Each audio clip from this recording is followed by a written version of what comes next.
Bang it out. Thank you guys very much. Having some fun today. You know who wasn't having a good time is this Seth Dillon. Do you know who Seth Dillon is? Seth Dillon having a bad time. Yeah, I know who he is. He's the guy who started the Babylon Bee. Now, I have a theory about the Babylon Bee. Seth Dillon is he's a Jewish guy. That's not a theory. He is a big-time Zionist. It is my belief that the Babylon Bee is bought and paid for by some really big pro-Israel group. And that's why Seth Dillon is on the side of genocide like he is. Right. He went on Piers Morgan's show, and I highly recommend people watch Piers Morgan's show for one specific reason. A lot of people on the internet are into gay retarded drama of dumb shit that doesn't matter.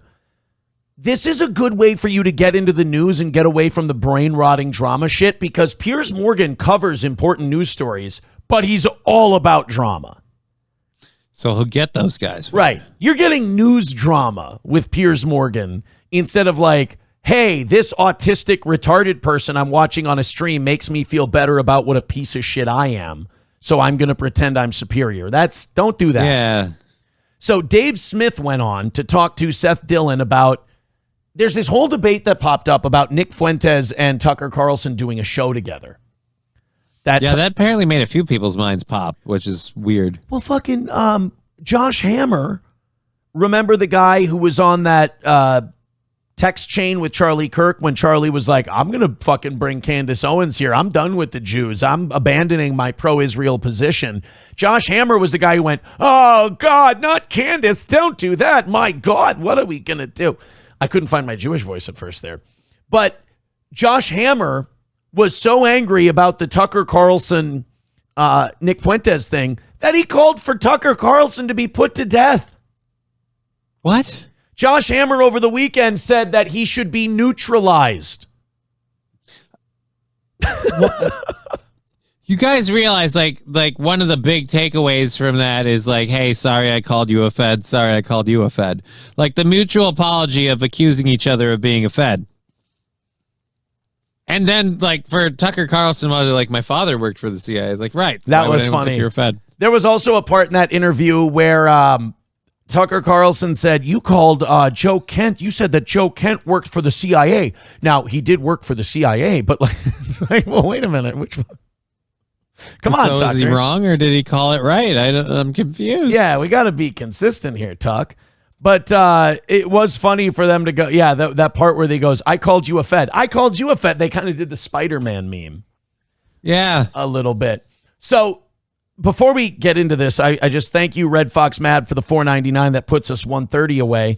Says fluoride is a byproduct of several industries, most notably the phosphate fertilizer industry and the aluminum production industry. Well, then fuck those guys, man. So at any rate, Seth Dillon goes on to debate Dave Smith on Nick Fuentes. You know, Johnny, when it comes to the last, 10 years, when it comes to people talking to other people and speech and everything else, what's been, the big right-wing conservative talking point back when they were getting canceled from stuff? What was their position on free speech?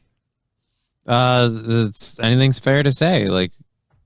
It's all good. Should allow anybody on, right? Anybody on any viewpoint. You want people who express opinions opposite than you to be vocal, so you know who they are. Wasn't Seth Dillon and the Babylon Bees whole thing that Twitter shut him down and that Elon brought him back, and the Babylon Bees Twitter account had been blocked, and that's horrible, and there shouldn't be wrong speech, and we should have free speech on social media? Wasn't that Seth Dillon's whole thing? I thought so. Well, that's interesting, because we have a clip here of him talking to Dave Smith about Nick Fuentes going on Tucker Carlson's show.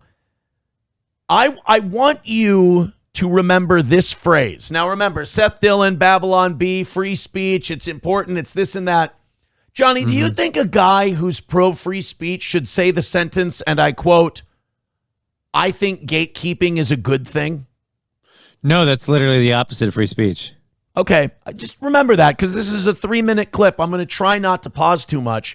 I just want you to remember that phrase. First of all, I think this is ridiculous and kind of sloppy thinking at a certain point. Just to be clear again, there's no evidence that Tucker was trying to mainstream Nick Fuentes. What happened here is Nick Fuentes became mainstream. Like, that's just the reality. And anybody can look at this. Like, this is just looking at numbers. It's not like an opinion. He's about as big as anybody in this world right now, up there with them. And in terms of, no, you cannot deduce. Look, I had a socialist, Ben Burgess, on my podcast years ago, because he wrote this book, and it was called something like Canceling Comedians While the World Burns. And the book was about how there's all these left-wingers who were caught up in cancel culture at the time, canceling Louis C.K. and all these guys, when, look, we still don't have universal health care or universal, all this stuff. And I just interviewed him about the book because I thought it was a really interesting topic. And I didn't argue with him, but you can't deduce from that I believe in socialism. There's this weird thing that the pro-Israel right is doing, and it exposes them very much. They're not conservative. They're not libertarian. They're just pro-Israel, and the Republicans happen to be closer to that position in the past than the Democrats did. I wouldn't be surprised if some of these guys start turning pro-Democrat if the Democrats become the party of supporting Israel, which I don't think they're going to be. But it's this whole Israel genocide thing has exposed a lot of these people, Seth Dillon included, to where they went from the people who said free speech is great, talk to whoever you want, we need to have these conversations in the marketplace of ideas, to Nick Fuentes is evil, he's the worst guy in the world, and if you have him on your show, you should be neutralized. Now, it's kind of strange. It's kind of like you're doing a 180 because the guy, and by the way, Nick Fuentes, what's the more likely thing to have happened? Did all of a sudden, a bunch of people in America, because Nick Fuentes has never been this popular, as he keeps calling it tongue-in-cheek. He's on a generational run. Right. Did Nick Fuentes all of a sudden, just overnight, did he brainwash every American to going, you know what, I hate Jews and I want to be a white nationalist? Or did Nick Fuentes, who hasn't been that popular and people have tried to cancel him and get him off of things, or has Nick Fuentes just been saying a bunch of shit, and then Israel and people like Seth Dillon and Josh Hammer keep doing shit that makes him right? I mean, it's mostly the second one. And then the other part is like and Nick is always more than happy to point these things out. He'll go back over history and show where, like, again, the JFK thing, the attack on one of our boats, 9/11, USS Liberty. all these places where we can be like, are they really a friend? Like the nation of Israel, is it really a good thing? Is it whatever? And then people take from that, oh, he's anti-Jew, and then they just brand him with it. He's kind of just sitting there collecting on it because of everything Israel's been doing. Two things can be true at the same time. Nick Fuentes can be anti-Semitic, and there's more than enough clips you have of Nick Fuentes to say he's anti-Semitic. Yeah. That can absolutely be true. It can also be true that he has kind of hit the nail right on the head when it comes to these Zionists, when it comes to Israel's war in Gaza. He's at least giving you the straight dish, and he's nailing it on that, while they find out people like Seth Dillon and Josh Hammer have been fucking lying to them this whole time. When people find out you're lying to them, they get really pissed. And when they get really pissed at you for lying to them, they might turn to people you don't like very much because they think you're a piece of shit. If there's this other guy over here doing a show saying, I think those guys are a piece of shit, you're going to grab a lot of the audience that used to love them because they're saying the thing they want to hear. And in fact, what Tucker did on the show was make the point against Jew hatred and make the point against racial collectivism at all. He didn't say it was anti-Christian. Flat out that is just unchristian, and that Christians must judge people as individuals, and that it's not a cuck move to say it's not the Jews, that you have to talk about specific. And the truth is, Nick didn't really give him pushback. But it doesn't matter, because if a guy like me, who doesn't hate the Jews, goes and gives these criticisms that turn out to be accurate and true, they're going to call you an anti-Semite anyway. So the fact that no matter what you do, the fact that Nick Fuentes has become indistinguishable to these people from Tucker Carlson shows that you guys, Seth Dillon, you guys, Josh Hammer, you guys, Mark Levin, you have pushed these people over to Nick Fuentes, over to Tucker Carlson by fucking with them. You have told these people, that guy's an anti-Semite, that guy's awful, that guy's this and that. And then they go, well, I listened to what that guy had to say, and he's telling me a lot of shit that you won't tell me, that you're keeping from me. I trust this guy more than I trust you, and this guy gives me information you don't trust me with because you want to control a certain narrative, I'm going to go to him. I don't think Nick Fuentes could have become as popular as he's become without help. And it's the help he's been getting is from the people that he criticizes. I mean, again, either everyone in America became an anti-Semite overnight, or Nick Fuentes was hitting the nail on the head and you guys were proving him right and kind of made him in a way. Back on that. Now, you could say that that is Nick trying to moderate his views or something like that, but I don't exactly know why that's a bad thing. I think I'd probably rather people say, yeah, it's not all the Jews. There are different specific people. But imagine that being your criticism of Nick Fuentes. What, that you could try and narrow it down to just Israel? Seth Dillon made the point. He goes, I think he's going on these shows and he's just moderating his views to appeal to a bigger audience. It's like, you think this guy is like the anti-Semitic devil and that he shouldn't be platformed and he's terrible. But your complaint is that while he's being platformed, he's moderating his views and not being as anti-Semitic. Well, wouldn't that be a good thing?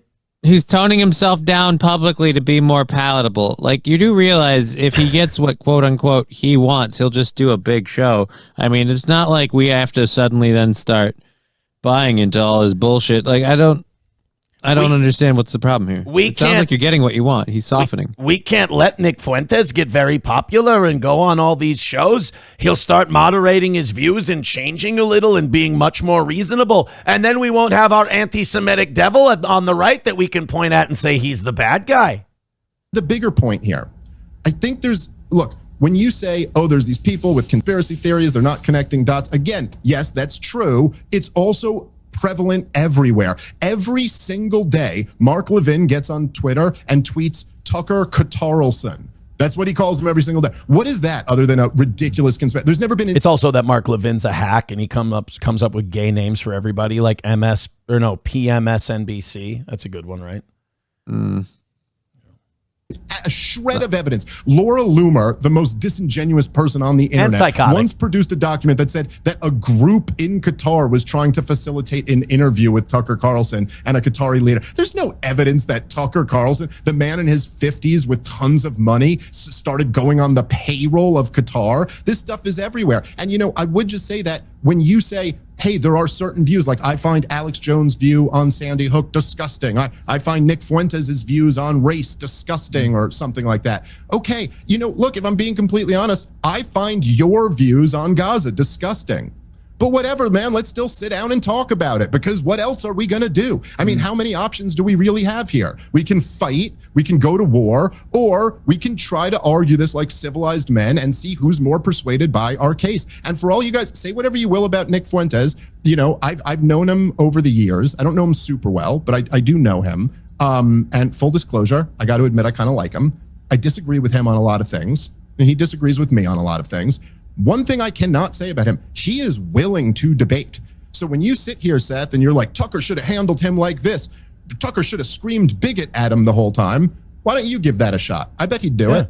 Give it a shot. See how that goes. See who can persuade more people. Well, I actually don't think that's a very effective way of dealing with anyone's ideas. That's kind of the Jon Stewart message again. Right. Like, have the debate with him, put up or shut up. This whole, just sit there and scream bigot at him isn't really an effective way of dealing with your ideals. These guys are going to throw themselves out of the conversation.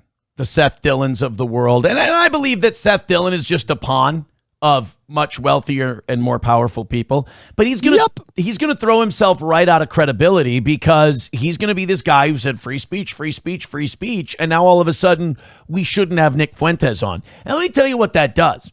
What that does is take people who have never heard of Nick Fuentes before and makes them go, why can't I hear what this guy has to say? I got to go check out this Nick Fuentes. Why is everybody so fucking mad at him? And then honestly, being taboo keeps him going. Right. And then this is why, you can take the money. You can take the money to throw a certain view out there, but you better save that money, invest it well, and get ready for retirement. Because once people realize and find out you're bought and paid for, you're going to fall off a cliff. So I want to see who owns the Babylon Bee. Who owns the Babylon Bee? Owned by Seth Dillon, who is its company's CEO. I guess who gives him money?